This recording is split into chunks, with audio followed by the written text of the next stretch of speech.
अरे रागिनी, तुम तैयार नहीं हुई? अभी लड़के वाले देखने आते ही होंगे। रागिनी अपने आप को आईने में निहारती है और आज उसने पहली बार साड़ी पहनी थी और साड़ी में तो हर लड़की खूबसूरत ही लगती है। बस थोड़ा सा मेकअप बचा था, वो भी पूरा करके वो तैयार हो गई। लड़के वाले अनजान तो नहीं थे, अभिषेक उसी के ऑफिस में काम करता था। दोनों ने एक दूसरे को पसंद कर लिया था, बस उसके घर वालों का देखना बाकी था। रागिनी ने अपने परिवार वालों को बता दिया और वो भी अभिषेक से मिल चुके थे। आज तो सगाई का ऐलान करने की औपचारिकता बची थी। नियत समय पर अभिषेक अपने मम्मी पापा, भाई भाभी और जीजी जीजा जी के साथ आ गया। रागिनी उन सबको भी पसंद आ गई। दोनों ने एक दूसरे को अंगूठी पहनाई और रिश्ता पक्का हो गया। 1 महीने बाद रागिनी और अभिषेक की शादी हो गई और रागिनी ससुराल आ गई। नई दुल्हन के कुछ दिन तो लाड़ चाव हुए, पर फिर सब दैनिक दिनचर्या पर आ गए। कहने को रागिनी भी अभिषेक के साथ ऑफिस जाती थी, पर उसे काम करके जाना होता था और ऑफिस से आकर भी काम करवाना होता था, वरना सास और जेठानी के चेहरे फूल जाते थे। शुरुआत में रागिनी ने कुछ कहा नहीं, लेकिन अब वो इस काम से थकने लगी थी। सास तो घर के किसी काम में हाथ नहीं लगाती थी। उनका कहना था कि घर में 2 बहुएं हैं तो मुझे काम करने की क्या ज़रूरत है। और उधर जेठानी पल्लवी कहती हैं, सालों से वो रसोई में अकेले काम कर रही हैं और अब तो देवरानी आ गई है तो उसे भी बराबर हाथ बटाना चाहिए। मैं अकेली कब तक करूं? रागिनी को यही सब बातें चुभ जाती हैं। दिन भर ऑफिस से थक कर आने के बाद खाना बनाने की उसकी हिम्मत नहीं रहती थी। एक दिन रागिनी ऑफिस से आई तो बड़ी थक गई थी और उसने सोचा 5 मिनट लेट जाती हूँ, फिर काम में मदद करवा दूंगी।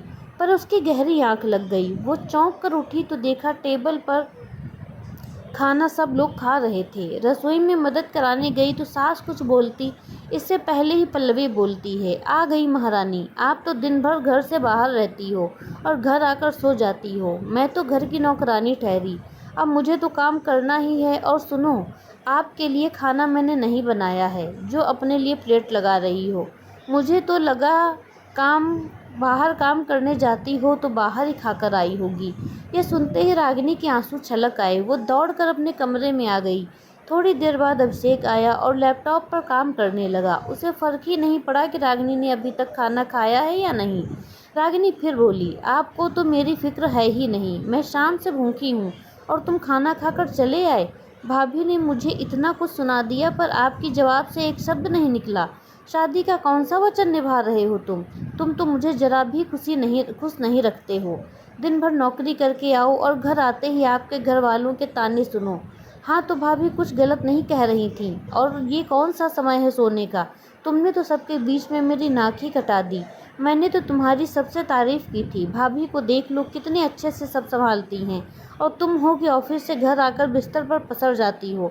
रागिनी के आंसू फिर छलक आए। उसे अभिषेक से ऐसी उम्मीद नहीं थी। अभिषेक तुम्हारी भाभी गृहिणी हैं और मैं कामकाजी हूँ। वो दिन भर घर का काम करती है तो मैं ऑफिस में काम करती हूँ। तुम्हारी भाभी की तरह नहीं जो दिन में अपना मनपसंद सीरियल देखते हुए झपकी ले लेती हूँ। क्या तुम्हारा अपनी पत्नी के प्रति कोई फर्ज नहीं बनता? बाहर भाभी मुझसे कहती रही पर तुम मेरे पक्ष में नहीं बोले। तुम चाहते तो भाभी को चुप करा सकते थे, पर तुम तो खुद ही अपनी भाभी के गुणगान कर रहे हो। रागिनी भी तेज आवाज़ में बोली, रागिनी ज़्यादा बहस मत करो। तुम कोई अनोखी पत्नी नहीं हो जो नौकरी करती है। दुनिया में कई औरतें नौकरी करती हैं, हुनर के काम करती हैं, पर अपने घर के काम और रसोई की जिम्मेदारी से मुंह नहीं फेर लेती हैं। औरत को तो दोनों मोर्चे संभालने ही पड़ते हैं, चाहे घर हो या बाहर हो। फिर तुम्हें क्या नहीं दिया? इतने सारे कपड़े लगते, जेवर, घर में आधुनिक सुविधाएं हैं, हर चीज़ का आराम है, दोनों समय की रोटी मिल जाती है, और क्या चाहिए? बहस जोरों पर चलती है। रागिनी ये सुनकर हैरान रह जाती है और कहती है, पतिदेव एक पत्नी को शादी के बाद सिर्फ मान सम्मान चाहिए। रोटी तो मैं खुद भी कमा कर खा सकती हूँ। मैं भी पढ़ी लिखी हूँ आपकी तरह, आपके ही ऑफिस में काम करती हूँ। आपकी मेरी सैलरी भी बराबर है। फिर आप मुझे 2 वक्त की रोटी का ताना क्यों दे रहे हो? 2 वक्त की रोटी कमाना मेरे लिए कोई मुश्किल काम नहीं है। मैं सिर्फ प्यार और सम्मान ही चाहती हूँ। दुनिया बहुत आगे बढ़ चुकी है, पर आपकी सोच वहीं पर अटकी है। आपने मुझे क्या पल्लवी भाभी समझ रखा है, जो चुपचाप 2 समय की रोटी का सुनकर चुप हो जाएंगी? इतनी ही रसोई में काम करवाने का शौक था तो कोई घरेलू लड़की चुन लेते।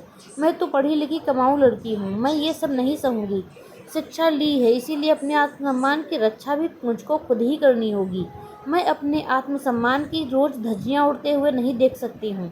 रागिनी, तुम कुछ ज़्यादा ही बोल रही हो। अपनी कमाई और नौकरी पर इतना घमंड करना भी अच्छा नहीं है। ज़्यादा ही परेशान हो गई हो तो नौकरी छोड़ दो, पर काम तो तुम्हें करवाना होगा। नौकरी अपनी जगह है और काम अपनी जगह। मेड तो आती है, बस खाना ही तो बनाना है, और उसके लिए हम कोई खाना बनाने वाली भी नहीं रख सकते, क्योंकि सबको बहुओं के हाथ का ही खाना खाना होता है और ये सब बहुओं के कर्तव्य होते हैं। अच्छा, तो बेटों से कोई कर्तव्य नहीं होते? बेटे तो कुछ भी कर सकते हैं, पर मैं ये सब नहीं सहूँगी, कभी भी नहीं। अगले दिन सुबह होती है।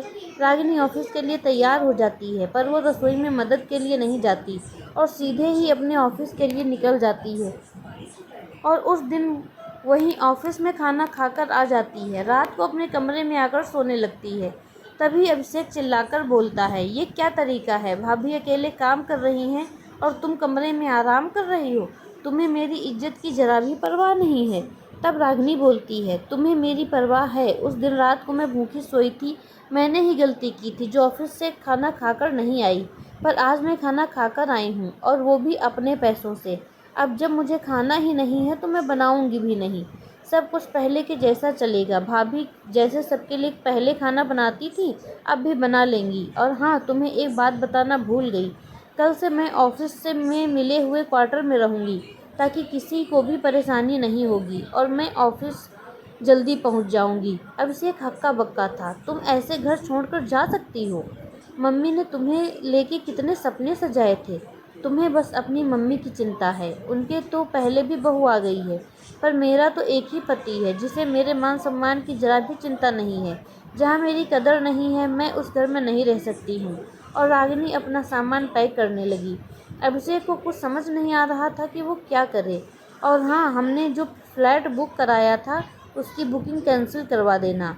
अब मैं बराबर ईएमआई नहीं दे पाऊँगी और तुम अकेले फ्लैट ले नहीं पाओगे। थोड़ा सा अमाउंट कटेगा तो फट जाएगा, आगे के झंझट से तो बच जाएंगे। तभी कमरे में रागिनी की सास आती है। तुम जैसी पढ़ी लिखी नौकरी पेशा लड़कियों का तो दिमाग वैसे ही सातवें आसमान पर रहता है। तुम अपने आगे किसी को कुछ नहीं समझती हो और सबकी भावनाओं को ठेस पहुंचा देती हो। हर वक्त तुम्हें अपनी कमाई का घमंड रहता है। कमाती हो, कोई अनोखा काम नहीं करती हो। मेरा बेटा अपने बलबूते पर भी घर ले सकता है, उसे तुम्हारी कमाई की कोई ज़रूरत नहीं है। मम्मी जी, मेरा दिमाग तो अपनी जगह है। मैंने कब आपका अपमान किया? मैंने घर में सबको चाहा था, सबका आदर किया था, पर जब बिना बात के मेरा अपमान होता रहेगा तो मैं सह नहीं कर पाऊंगी। मैं तो नौकरी पेशा हूँ, पर भाभी तो गृहिणी हैं। वो अपने आप को ज़्यादा समझती हैं और जब चाहे मुझे ताने दे देती हैं। मैं किसी के ताने नहीं सुन सकती हूँ। और रही नौकरी की बात, तो नौकरी करने से घमंड नहीं आता है, आत्मसम्मान से जीना आ जाता है। तुझे इतनी ही सबकी परवाह है तो ये नौकरी छोड़ क्यों नहीं देती? पल्लवी की तरह घर क्यों नहीं संभालती? सब मुसीबतों की जड़ तो ये नौकरी ही है। सास ने फिर कहा, मम्मी जी, आपने कितनी आसानी से कह दिया नौकरी छोड़ दो। ये नौकरी सिर्फ मेरा ही नहीं, मेरे मम्मी पापा का भी सपना है। मेरी मम्मी ने मुझसे कभी नहीं कहा कि वो मुझे दुल्हन बनते हुए देखना चाहती हैं, बल्कि मेरी मम्मी ने तो मुझे हमेशा ये कहा कि वो मुझे नौकरी करते हुए देखना चाहती हैं। मेरे पापा का एक ही सपना था कि वो मुझे अपने पैरों पर खड़े देखना चाहते थे। मैं अपनी मम्मी पापा का सपना जीती हूँ, तो मैं नौकरी छोड़ नहीं सकती हूँ। पर हाँ, जो मेरी नौकरी के खिलाफ है, मैं उनको छोड़ सकती हूँ। रागिनी की बातों से अभिषेक की आंखें खुल गईं और वो कहने लगा, रागिनी, तुम कहीं नहीं जाओगी। सारी गलती मेरी है। मैं ही अपनी पत्नी के मान सम्मान की रक्षा नहीं कर पाया। जब भाभी ने तुम्हें 2 रोटी के लिए सुनाया तो मैं तब भी चुप रहा। मैं खुद तुम्हें रोटी का ताना दिया, जबकि तुम रोटियों के लिए मेरी मोहताज नहीं हो। तुम खुद रोटी कमा सकती हो, मेरे बराबर सैलरी पाती हो, पर हर बात में पुरुष अहम आ ही जाता है। हम पुरुषों की सोच ही ऐसी होती है। हमें कमाऊ पत्नी भी चाहिए और ये भी उम्मीद करते हैं कि वो गृहिणी की तरह पूरा घर संभाले, ऑफिस से आते ही रसोई में खाना बनाए और सुबह होते ही खाना बनाकर जाए। तुम्हें तो हमसे ज़्यादा थकान आती होगी। मैं तो पुरुष होकर तुम्हारे बारे में सोच नहीं सकता हूँ, पर भाभी और मम्मी भी ऐसा ही सोचती हैं। उनमें भी होड़ है कि 2 औरतें घर का काम कर रही हैं तो तीसरी क्यों नहीं कर रही है? उसे भी वो बैठा हुआ देख नहीं सकती हैं। और मम्मी ने नौकरी छोड़ने की सलाह तक दे डाली। लेकिन मुझे पता है ये बड़ा मुश्किल है। तुमने भी मेरी तरह रातों को जाग कर पढ़ाई की होगी। प्रतियोगी परीक्षा की तैयारी की होगी, इंटरव्यू दिए होंगे, तब जाकर ये नौकरी मिली है। अब तुम कहीं नहीं जा रही हो, मैं सब ठीक कर दूंगा।